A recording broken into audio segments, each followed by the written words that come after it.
Beautiful. All right. So welcome to class 5 for the Family Shadow Work Akashic Journey.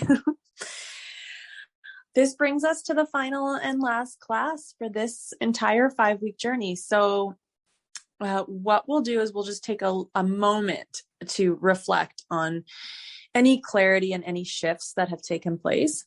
Maybe they were big shifts, maybe they were subtle shifts, realigning and creating space for what is next. Beautiful.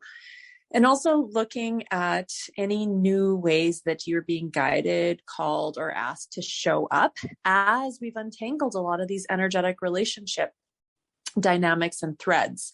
So, and we'll look at that at the very end of the call. Today, we're going to be getting into, sorry, I'm drinking this drink and it has like lots of ginger in it. So bear with me. We're going to be getting into not siblings, children, a child. So typically when we're working at the level of the family matrix, I find there's like the rebalancing of the relationship dynamics throughout the entire family matrix to support the awakening woman and whatever the next level of her expression is. And so while we're not doing each child, what you could really do is probably listen to this once and then come back and listen to it again if you have 2 children, or 3 times if you have 3 children, and just look for the clarity and the clues around what is ready to shift and what wisdom and insight is coming through. Today, we're going to focus on one child. If there's a child that comes top of mind, then you can focus on that. And there, to be honest, from what I've seen, there often is one child that will show up predominantly for a woman who is traveling her soul path, who is kind of in that space of wanting to step into more of her calling at whatever stage she's in. And that can sometimes even show up like from the time of like birth. It's like a mom will just like know, like, I've always just had like this particular relationship with this child, like from the time she was born, I just knew blah, blah, blah, blah, blah. And it's kind of like that. And there's like, of course the mother loving all of her children, but there's like sometimes this like interesting, like karmic journey that a mother will do with one child in particular. And also, we could clear and shift and unravel that and have some pretty interesting breakthroughs. And you never know, 2 or 3 years later, it could show up with a different child. Such is the nature of journeying through the physical experience with these souls. So let's go ahead and, I just got to grab my prayer.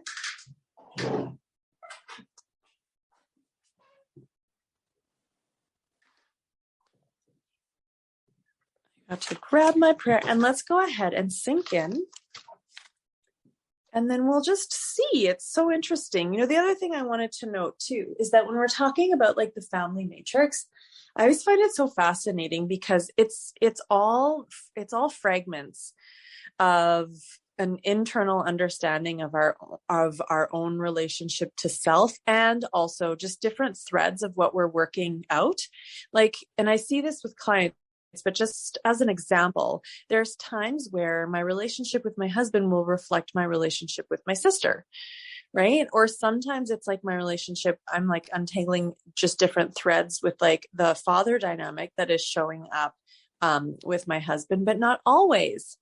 And this is the same for our entire family matrix. It's kind of, it can get all like fragmented in terms of like what we're working out and who we're working it out with. We could be working out wounded masculine aspects with a child, or with a sister, or with our mother.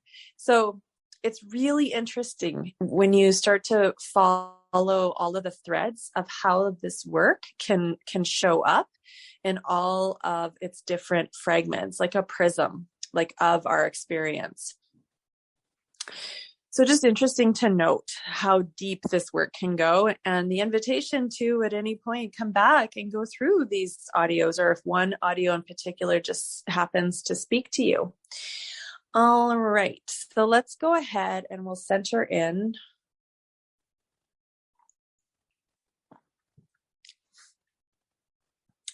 And just noticing what you notice in your environment. And when you're ready, just bringing your focus to your breath. Into your body. And just taking a moment to be present with your body and just kind of, even rolling your neck, rolling your shoulders, stretching out anything that feels tense or tight. Taking a moment just to breathe any areas that feel dense or heavy.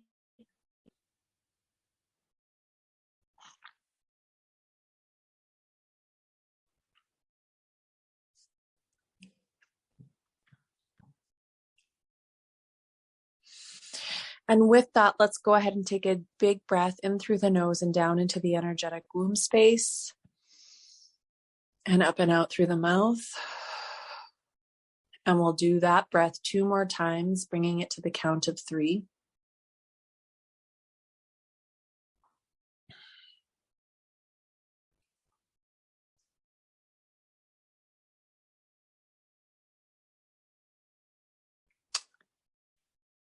I'm going to call down the temples of divine love, light, truth, abundance, wisdom, and power to descend, grow, and expand around us, calling in our guides, masters, angels, teachers, goddesses and guardians to be present, ancestors as well, asking this to be a divinely protected space where only the highest frequencies of love and light shall exist. Thank you, thank you, thank you. And so it is.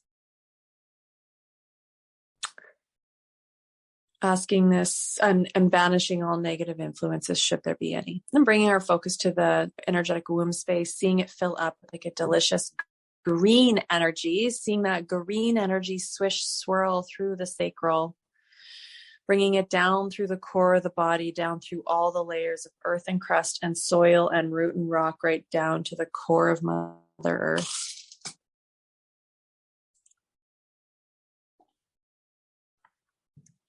And just dropping it around a piece of jade crystal.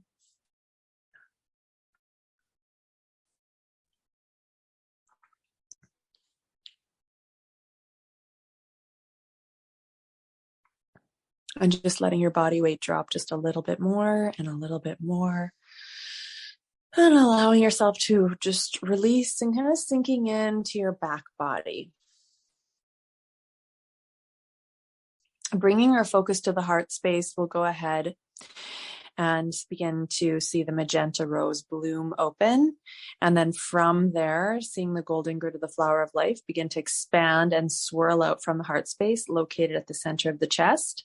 And then we're going to let that pure wisdom and high frequency light, the radiant divine substance of all of creation that's interwoven into all of life, begin to permeate and infuse itself within us, out from us, and all around us into the Akashic field. And we're going to let that light continue to grow, expand, and interpermeate with the physical and non-physical reality that exists before us, all around us, and within us. And then we're going to let that radiant divine substance of all of life that flows through all things continue to flow and expand from the heart chakra. And then seeing, sensing, feeling as the doors to the Akasha and all the wisdom and love of the Akasha open to us now.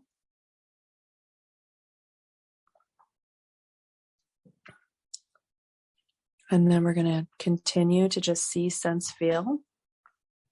And so it is.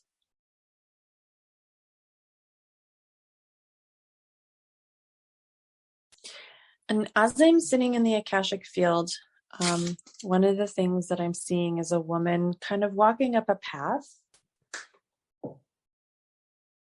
And she's wearing like a white dress. And there's flowers along the path, and she's drawn to like one flower in particular.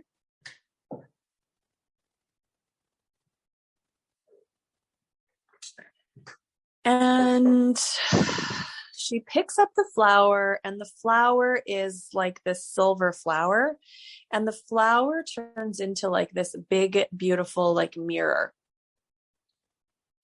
So just taking a moment and walk and seeing, going over and pay, it's like this invitation to walk over to the flowers and to pick a flower and to hold the flower up and to look into the flower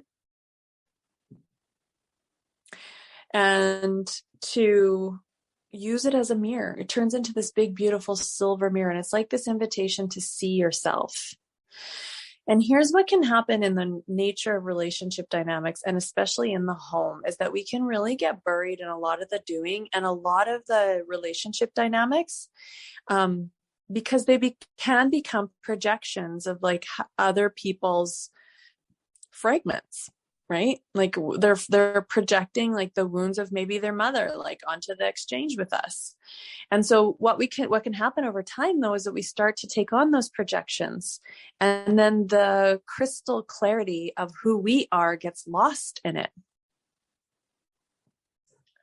So taking a moment and allowing the silver flower, the silver mirror, it's like there's this invitation like to just take a moment and like connect back into like the true resonance of who you are, like allowing yourself to see that. You know, I talk a lot about making space for the divine feminine, which is an important piece of that for sure, as we like awaken to the nature of that aspect of our expression as women. And then also just like the authenticity, the unique expression of who we are is also what we're making space for, past the personality self that was shaped during the time of childhood. So we've cleared like, you know, a lot of layers and strands is what it feels like. And there's just this invitation to recalibrate to whatever is wanting to crystallize in front of you. Most likely it'll look like you, but also just what are you noticing? Like, what are you recognizing or seeing about the visual that you are being presented with? Where it's like, oh yeah, I knew that part of myself, or oh yeah, I remember that part of myself.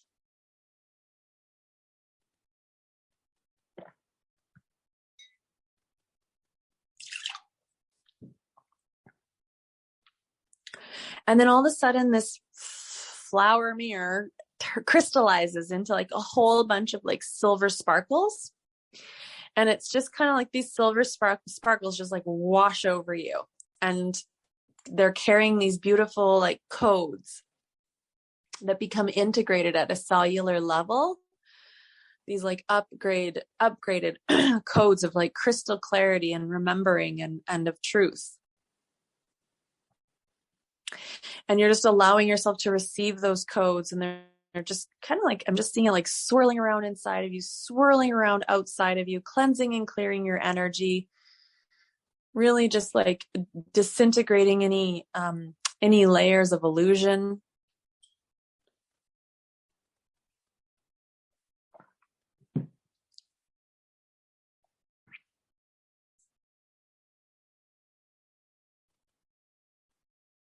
I'm even seeing it kind of like changing what you're wearing and your posture. It's just like this, like, it's like this upgrade. And so let's just take this pause and reflect back to, I know it was a shorter journey, but lots can happen when we get intentional and we start working and recalibrating to the Akashic records. But just remembering, like, why were you into the program? Who were you when you came into the program? And grabbing your journal and just making a couple of notes.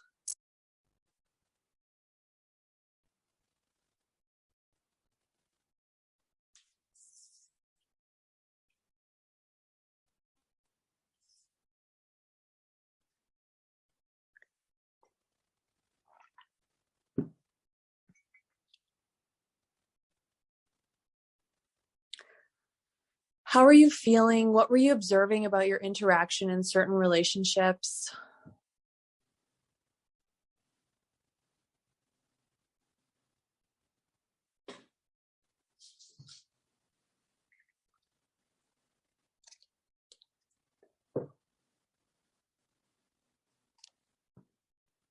And as you've journeyed through the 5 weeks, like what subtle shifts have you recognized in yourself in terms of where and how you've been showing up differently in your relationship to yourself and also to some of your key relationships externally? And just notice if there's like any relationships in particular that are being highlighted.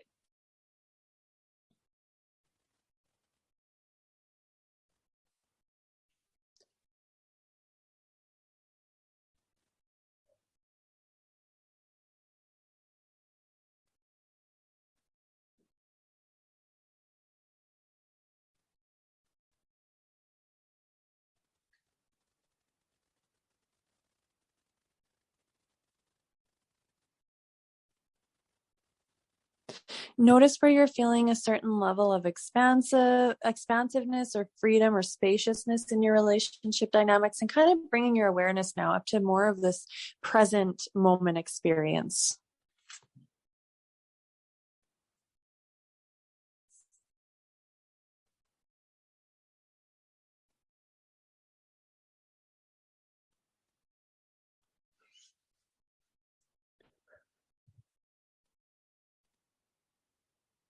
And then just celebrating and kind of solidifying those changes, just recognizing that in terms of your experience now and in terms of the reflection and in terms of this integration.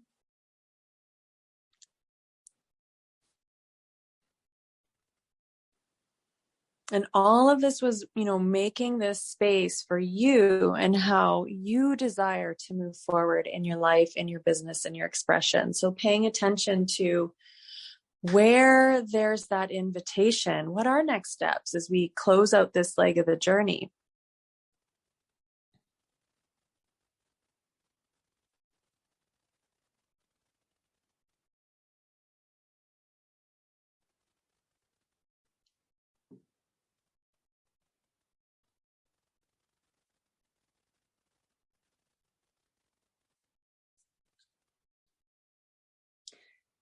And I want to bring it now to the level of our inner child. So it's like oftentimes too, when I'm working with moms, and especially moms who, sometimes it's moms who have like smaller children, but it doesn't always have to be, but it's always that reminder of like there's also, we have children, right? And there's also our inner child who needs like a space at the table too. Right. So it's like we might have one child or two children, but really it's like we have four, we include ourselves. Right. It's like, what does our inner child need? Because that tends to be the most vulnerable, purest, raw expression of who we are. And so if we take that aspect of ourselves out, then we end up disconnecting from a very important aspect of where we need to be nurtured as women and as mothers. Right. And this can end up as feeling like a sense of like loss of connection, of feeling, of hearing, of listening to ourselves, of nurturing, of self-care.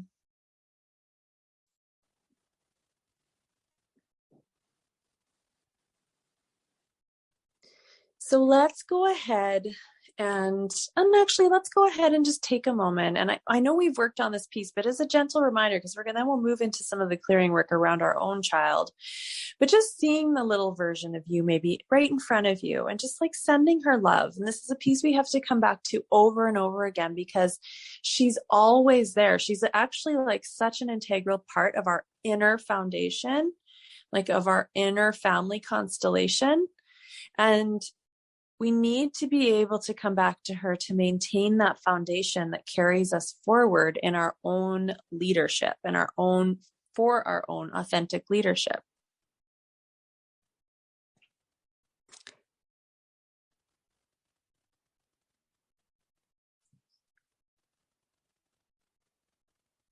So just seeing her and loving her and listening to her. And let's just take a moment and we'll just listen to her. How is she feeling? And if it's easier, you can place your hand over your heart and see your inner child inside of you. And you're just going to take a moment and pause and you're just listening. to her pure expression. Just like, well, how is she feeling? What does she need from you?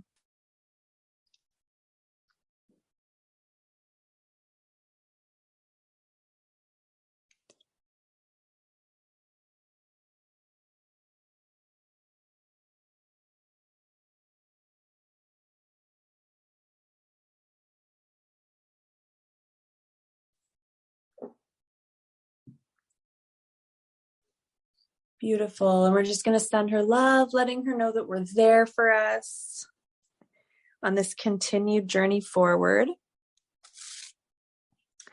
And then I'm going to go ahead and I'm going to ask that the Akashic records of everyone who's on the call now and everyone who'll be listening to the call in the future, that their records be open now. And you simply just have to say yes out loud or to yourself if that works for you.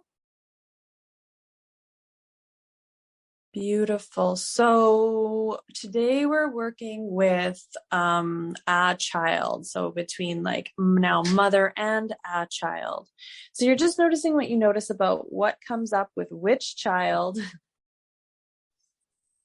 And I'm going to go ahead and I'm going to listen and tune in for a second just to see what's coming through. And then, okay, so the first thing that's coming through is like, I'm seeing this like mom, like chasing after, like a child. And there was a time, and it's a small child. And there's, I find too, working with moms, there's periods in our journey with our children where we do need to almost like redefine our self-image. And I've seen this even with moms who maybe have a 2-year-old, but how am I trying to say this? Yeah, they have a 2-year-old, and it's like the 2-year-old is wanting a different kind of space, different kinds of boundaries, and it's like the mother has to recognize what's needed and where to let go and where to detach and where to allow for this redefinition of boundaries. And sometimes it just can be hard if we're not paying attention, or if we've invested certain aspects of ourselves and our own self-image or our own well-being, and why those relationship dynamics serve us, and where they may be meeting a deeper need that we haven't recognized how to meet ourselves. This feels like this is an important like clue right here, because I'm seeing this like mom chasing this child young, like we do, and it's like, and this child seems like it's around like the age of 2 or 3, and the mom's like trying to like catch up, and it's like for the safety of the child, right? Like you can't just go wherever you want to go. So there's like this sense of like boundary. And so there's also like this sense of like the mother being like, well, this is like my job. This is what I do. This is like how I protect my child and how my child needs me. But as the child like grows and evolves and eventually begins to individuate, right? And then it becomes more about how we assist our children in developing their own awareness of boundaries, how they're developing their own awareness around keeping themselves safe in their own experience. But sometimes if we haven't let go, or if we don't understand where there's space to relinquish that, or why we're invested in maintaining the old way of being, it can be really hard to let go. Right. And then it can suffocate the child, and it can keep us disconnected from some of our own issues, right? Some of our own, like what we may be needing, or even maybe a deeper wound that may be playing out. So this becomes an important piece to look at in, I guess, what we could call conscious parenting.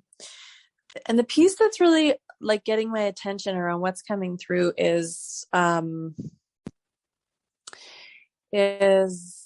the need of the mother, the way that this is coming through. Like, it's like, where are we needing things from our children to fill something?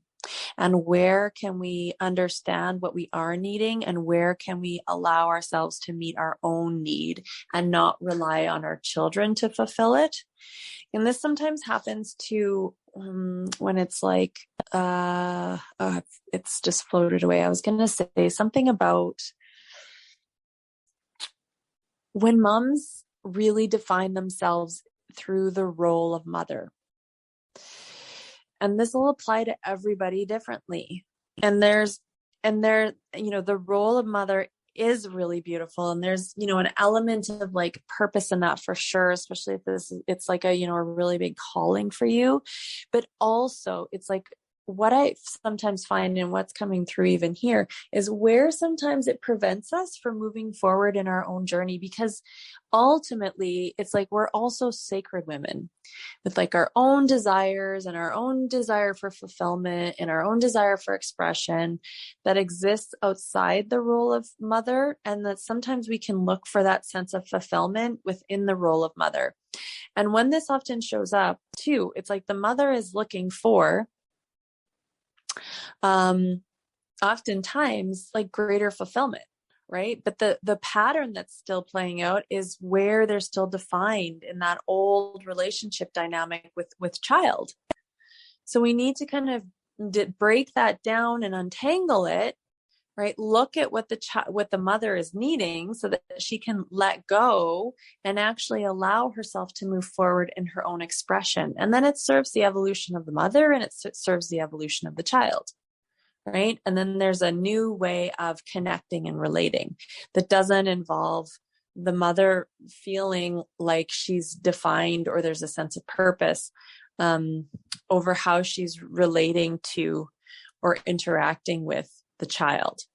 And there's layers to this. It's like sometimes somebody might feel like, oh gosh, that's totally me and whatever. That's like fine. It happens.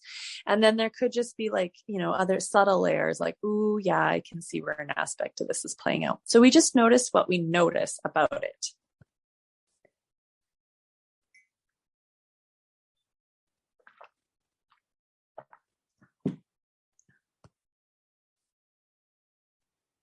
All right.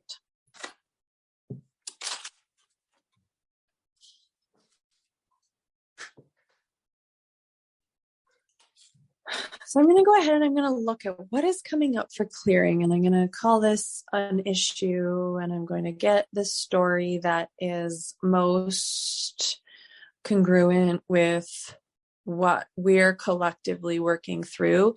And then I'm just going to ask for like what the block is essentially that's coming up. There's one block. Okay, I'm just giving me 1 second.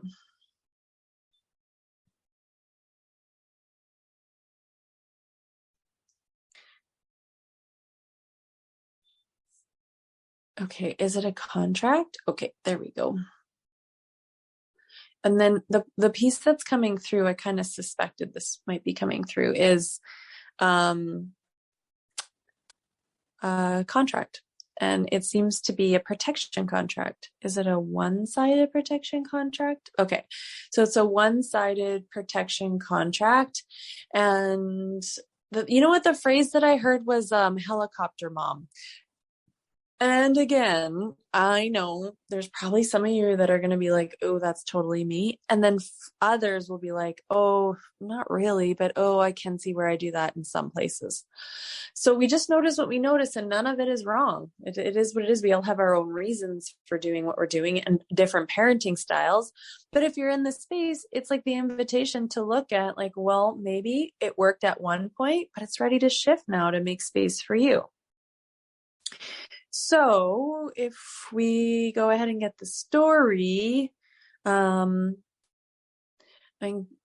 if we go ahead and get the story, I'm starting to get the story. I'm seeing a mother with a baby that's, I don't know how many lifetimes in a general sense, like how long ago this would be, but it's a baby in a like a high chair, like some kind of like a seat that would support a baby, and the mom is feeding the baby, and the mom is like doting on the baby, and the mom is not wanting to take away from like the pure kind of like innocent, the pure innocent like world that the child exists in. So there's the mother's feeling like a degree of like kind of like stress, and she's like very aware of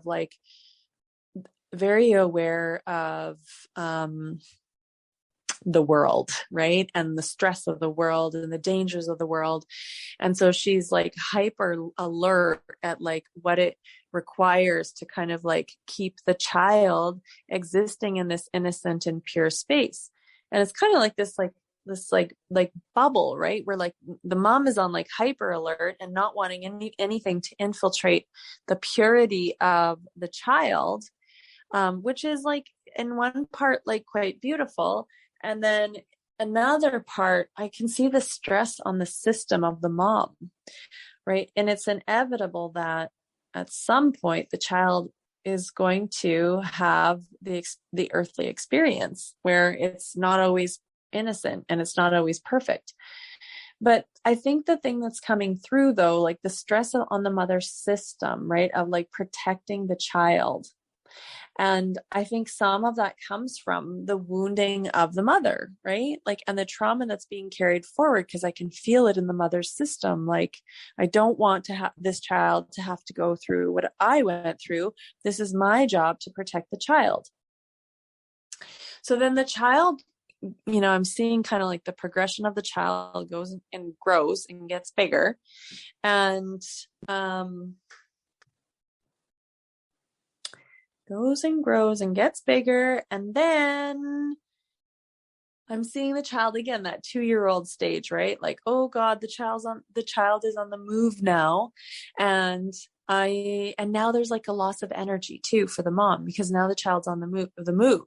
So now the child has to move now the mom has to move with the child, right? So it's taking her kind of like, she's got to adapt and move with the child. So in a sense, it takes her out of her own rhythm as a mother, right? Because she's moving and adapting with her children. And it's like, it's quite exhausting. So that to me highlights something interesting, because ultimately, like the reverse piece that I get around this is like the mother being rooted in her power and very grounded. And this is the thing too, is that when the mother is grounded and rooted in her power, the child stabilizes to that like channel, right? And there's like, there's almost like a natural radius within the channel of the mother that the child becomes really attuned to. And there's like a sense of safety and trust that the child can explore, right? And explore the edges and explore the boundaries. The mother will be alerted when the boundary is explored or when the boundary is pushed. But there's like this sense of like, say, like an anchored safety for the child to move about and explore that doesn't necessarily drain the system of the mother.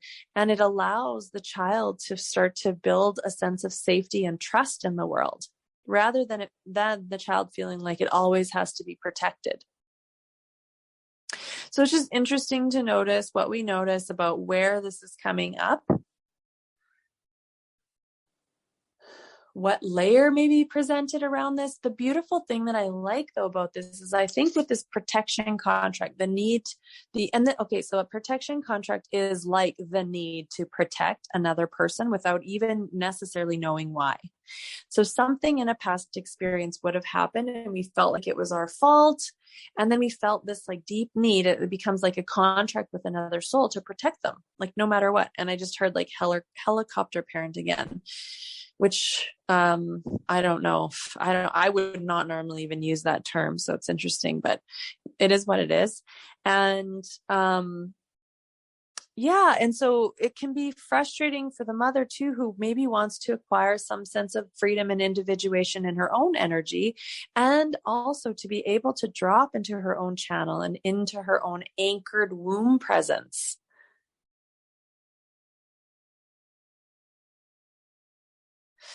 So that we can recalibrate to our own energy, and the whole matrix can begin to recalibrate to that anchored power, instead of where we are taken outside of our power and where we adapt to the rhythms of others in our home. The home starts to adapt to the rhythm of the mother. There's nothing, as far as I can see, that's wrong with that, because even if we look at Mother Nature, those are rhythms that are there for us to adapt to. We just think about the cyclical nature of the womb, right? And so then the whole family begins to adapt to that anchored womb power, that cyclical energy, that space of safety and recalibration. But what also happens is that we start to create a sense of safety and trust within the child, right? So that they're not feeling wobbly and insecure as they move forward out into the world. They know how to navigate it. They have their own internal sense of like rooted trust and safety as they step out into the world. So with this contract that's coming up, this contract of protection, I'm just going to go back to that past lifetime and kind of further examine what it is that we're looking at, and further examine what it is that we're looking at.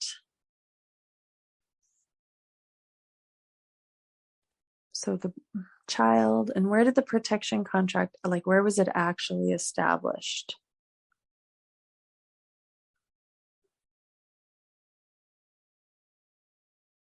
It seems like it's like quite generational. Like it really feels like it stemmed from the mother's experience. There's like nothing necessarily that happened in the context of that experience and that lifetime, but more like, well, this is like how my mom was with me.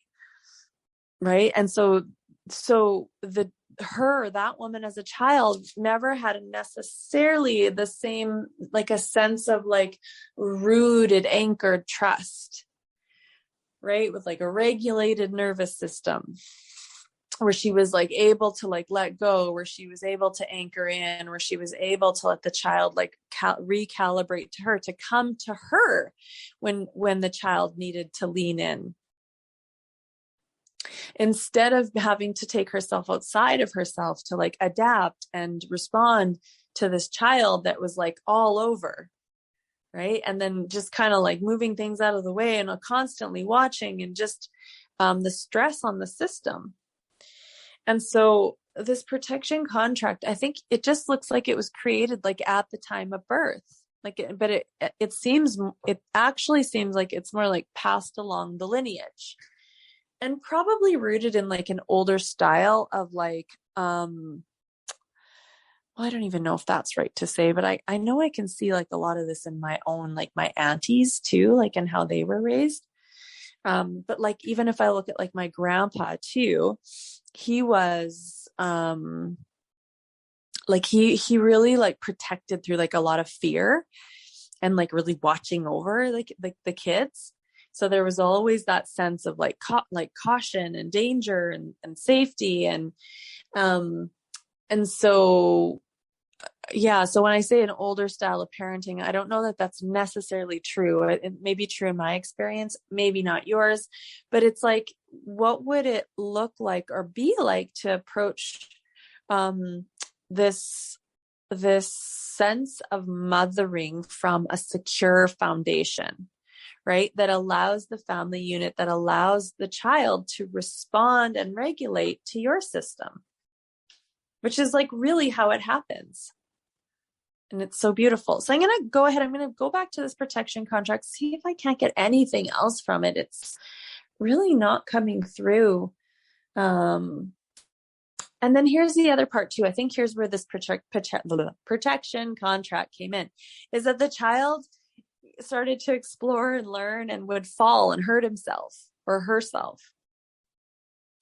And the mother, like, again, it was just this, like some part of her wounding that was like, oh my gosh, I don't want you to hurt.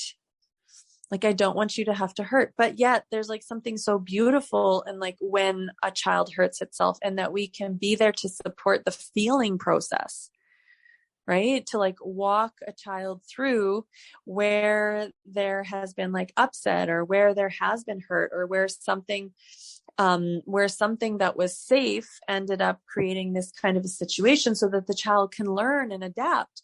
But we're there to support the child to move through the experience, rather than to take it on ourselves to protect the child. I mean, I feel like, to a degree, we would probably all have little layers of this, just given like the world that we live in a little bit the last 2 years, and just so much like fear everywhere. But just noticing where you notice about where that may be true. Like I even think about like the tween that I have now, and it's a different leg of individuation, a different leg of exploration, and what that might look like when she's 15 or 16 or 18. Right. And where there's room to be able to recalibrate, to drop into our own power, right? To become the safe and anchored spaces that our children know that they can come back to when they need to, so that they feel confident and safe to explore their edges. So I'm going to ask this protection contract that it be cleared and destroyed through all Akashic records, through all timelines, through all dimensions, through all spaces, realities, anywhere that this has been created, or anything similar that's been created. And I'm going to ask that it be transmuted now to divine love and light and released fully back to source. Thank you, thank you, thank you. And so it is.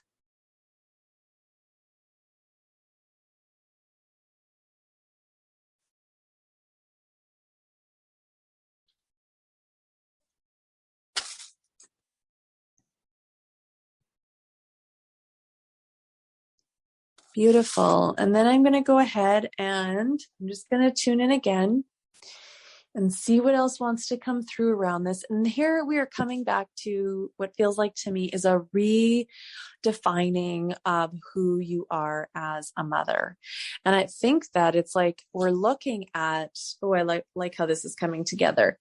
What do you need? And where can we bring some awareness and some love to maybe where some of your own insecurities and fear lie, right? That take you outside of yourself, adapting to your children, right? And where can we bring some like love and understanding and clarity and listening to that part of what you need, where you feel scared or where you feel like this protection piece may be playing out, or where you find yourself constantly responding to the unit, and where you can bring yourself back to this place of listening. So first of all, let's go ahead and do that. Let's just take a few minutes here, actually. And we're just going to bring it back to that piece. Then I find the easiest way to really like hear, like, and listen in like the purest way is just like tapping into the inner child, right? And like we talked about, a lot of this programming gets carried up like through the lineage as well. So a lot of this is based on your own experience from childhood and where maybe it didn't always feel safe. So coming back to that little girl inside of you, placing your hand over your heart if you need to, and just taking a moment and just listening to that pure expression. Like, what does she need? How is she feeling? And I'm going to give you a minute or two just to really listen and journal that out.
And as you're listening to this aspect of yourself,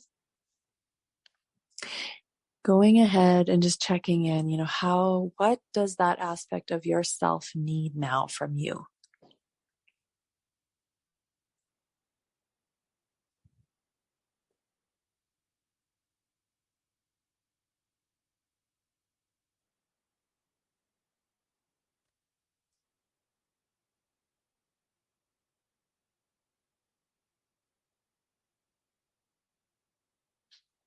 And I find a lot of times when we're listening to this part of ourselves, well, one, listening, because oftentimes our inner child, we as children, we didn't feel heard. We didn't necessarily have the tools to hear ourselves. So this is an important piece. And then also creating safety, right? Being able to listen to what we need so that we can reparent, so that we can mother the inner child. And it's that place of like, well, what do you need to feel safe? Like, what do you need to feel heard? And in bringing the listening and the ability to understand how to support and allow our inner child to feel safe, it's actually one of the ways that we start to regulate our nervous system and like heal trauma, like really reparenting ourselves. Like we're shifting a lot of these patterns, but allows us to show up in a new way. And then these patterns don't get carried forward. And this could even be like, what do I need to feel safe as like my child explores the boundaries or the edges of his own experience as he individuates or she individuates.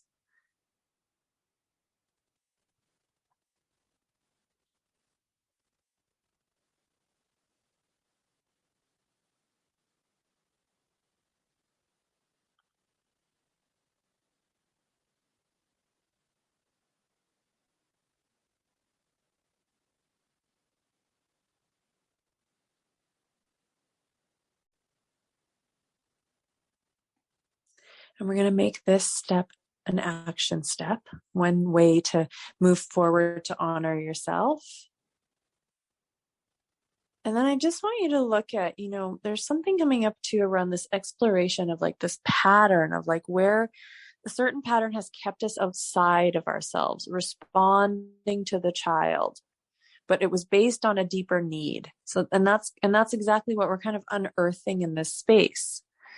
And then as we do that, looking at like, how have you been desiring to move forward in your own life? Right. And sometimes this is like, these pieces are, this type of a piece is like the resistance. It's like where we've kind of been like avoiding stepping forward the way that we've been wanting to, because we know it's easier to allow ourselves to define ourselves in that old relationship dynamic or way of being. We could like almost like hiding in the role of like motherhood.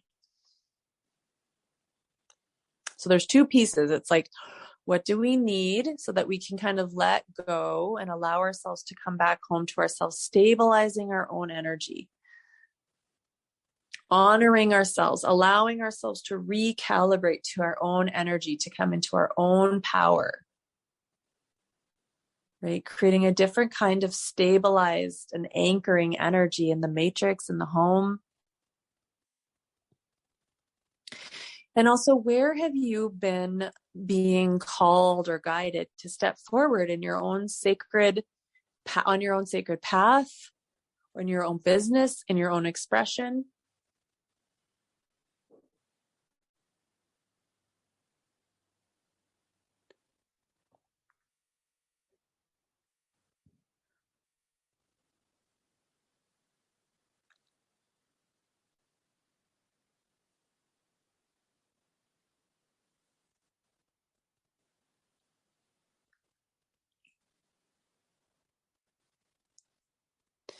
And then there becomes this other part too. And I love this part because I see this happen a lot with moms and children. And it's like around communication.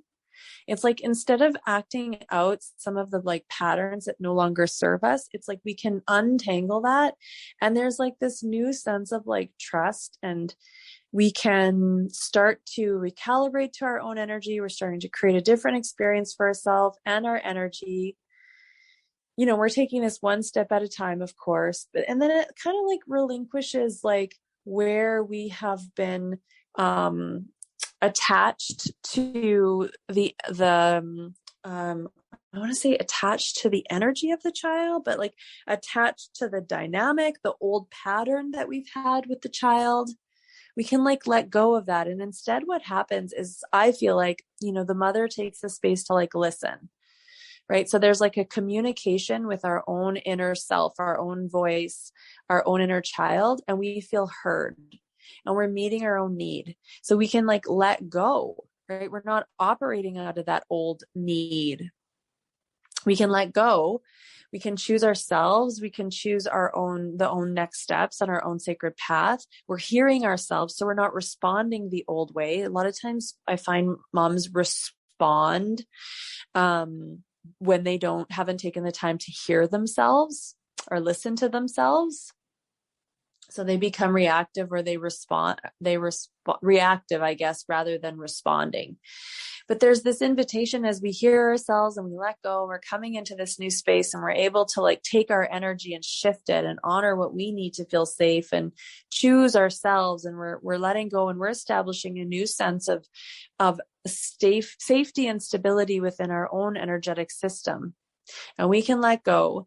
And then there's this invitation to come into a new space. And to me, that's communication, right? We've taken the time to hear ourselves. And a lot of times too, it's like when we don't feel heard or seen in our relationships, it's because we don't see or hear ourselves.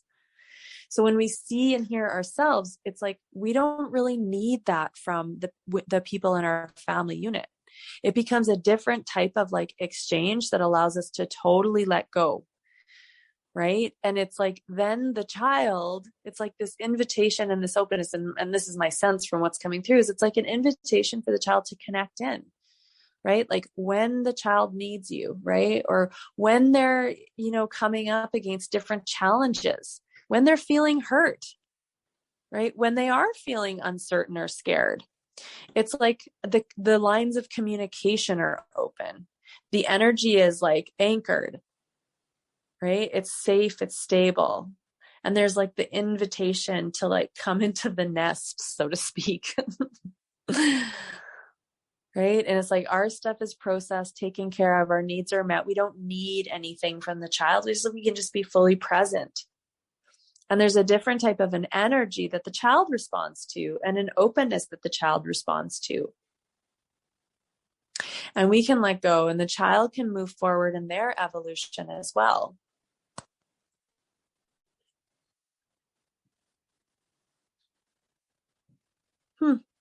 So interesting.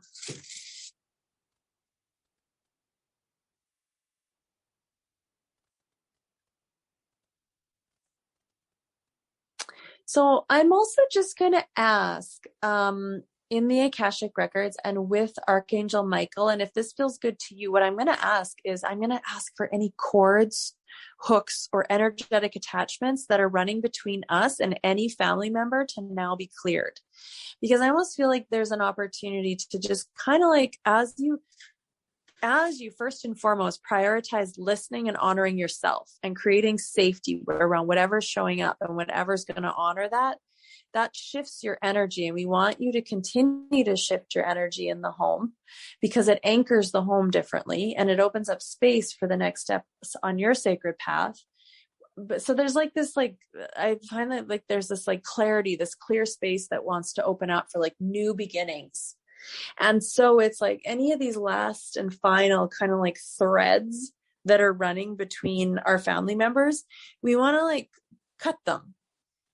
We want to cut them and clear them. And courting is common because we are energetic beings in energetic exchange. And when courting happens, we're basically like allowing, or sometimes unconsciously like giving permission for us to operate in disempowering ways in the scope of our relationship dynamics. And so the person we're in relationship with maybe it's like their cord is like running from their heart chakra to like our personal power chakra. So it's like we don't make decisions or move forward on our path unless it like allows the other person to feel safe and loved by us. right? But we always want to bring it back to like deepening into like sovereign beings. So I'm going to go ahead, and if this speaks to you, I'm going to, just simply say yes. And we're going to ask for any of these cords, hooks, energetic attachments to be cleared. And actually, as I said that cord, it did actually feel really resonant, right? Because we want to be able to make decisions and move forward on our path in a way that honors us, and to know that we're going to be loved by those that love us, like regardless. Like our truth is always for the highest good of all. Like it's our truth. It's like our divine truth. So it might not be comfortable. It might not like on the surface work for everyone, but if it's our truth, then it is for the highest good of all. We're honoring ourselves, and that's part of sovereignty. So I'm going to go ahead. I'm going to ask Archangel Michael and the Akashic guides, guardians. I'm going to ask that all relevant cords, hooks, and energetic attachments that are running between us and any other person in our family matrix, that it now be cleared across all timelines, all dimensions, all realities. And I'm going to ask that be transmuted to 100% light and love, and then released fully back to source. Thank you, thank you, thank you. And so it is. And you can just even see like Archangel Michael's kind of like cobalt blue sword, just like running over the chakra system in front of you and behind you, and just seeing all those cords just kind of like liquefy and turned into gold strands, and just being all transmuted and released fully back to source.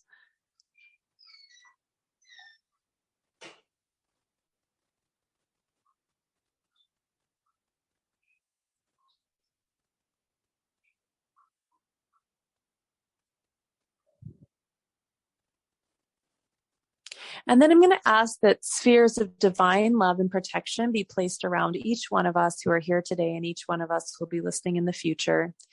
And we're going to ask that just any negative and lower vibrating energies present in our field, any fear, any lack, limitation, separation, that it all now be cleared out and transmuted to divine love and released fully back to source. Thank you, thank you, thank you. And so it is. And we're asking these divine spheres of protection that is placed around us, just any time that there's an intention to have the cord attach again, that it just be reflected back off of the spheres of protection and be transmuted to divine love and light and released fully back to source. Thank you, thank you, thank you. And so it is. And then we're going to go to the gold door about 50 feet above our head. And we're going to go ahead and see the gold, pink, and sparkly light cascade down, down, down, entering in through the top of our heads. And then allowing ourselves to receive all of that divine sustenance, just letting it fill you up from the tips of your toes to the top of your head, continuing to receive all that unconditional love. Just you as a child of the universe, as a divine feminine woman, you're just receiving all that divine sustenance, that radiance, that beauty, that prosperity. Until all of your cells start to radiate and tingle with these beautiful golden codes. And we're going to continue to see gold lights cascade down, down, down, entering in through the top of the head. And you can just let that gold light fill up your whole body, and taking a breath in. And on the exhale, letting that gold light fill up the entire area around you, like all the way to the spheres of protection, right? That's like your space, and that it's safe to allow relationships to now recalibrate to you and to the new way that you're choosing to show up. Right. And anytime as you move forward, if there's like a little bit of dissonance, if someone's like, oh, but you used to do that for me all the time and now you're not, but you're like, well, no, I'm doing it this way now because it works for me. Right. And there's maybe a little bit of upset. You just want to come back to your bubble, right? Your spheres of protection to check in. What is that bringing up for you? Listen, what do you need to feel safe? And honor that, right? And then open the lines of communication.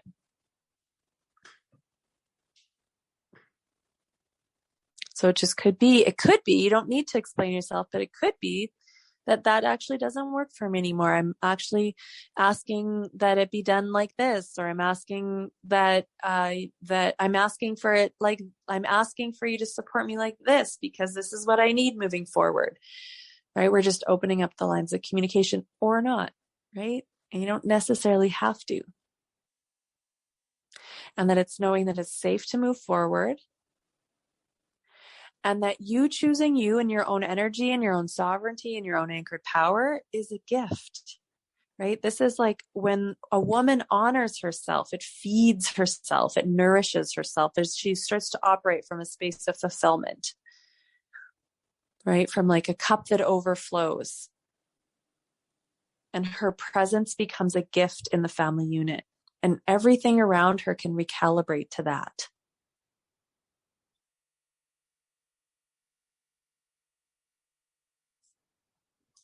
And so it is. We're going to thank the guides, guardians, masters, angels, teachers who have been a part of this experience today. Just knowing that the clarity, healing, intentions, activations, it's all going to unfold into completion. And the door between the worlds is now closed. And so it is. And for anyone who might want to take this work deeper, I've got one spot open for a private 90-minute Akashic record session. If you just want to focus specifically on your path, specifically on clearing work that supports your soul level evolution. And for any woman who's really feeling that call to step into the next leg of her soulful evolution, who's ready to live beyond the box of society, who wants to lead from the ease of her divine feminine, you can reach out. I've got one spot open right now for my Feminine Phoenix Rising 9 Moon Soul Initiation. This is a deep dive container that helps you, supports you in reinventing yourself in a very, very deep way, releasing the old and stepping into a totally new paradigm of feminine freedom. So you can just reach out, and it's been a joy. We also have the full moon Q&A call, and I'm just going to actually drop that into next Monday because the full moon is right there. So you can pop your questions in the Facebook group. If you have questions, you can join me and we'll do a Q&A. And I had said that if you wanted me to pop open your record for a brief moment, I can do that if you wanted to look at anything coming up specifically around you and a child. All right. I shall talk to you all very soon, and have a great week.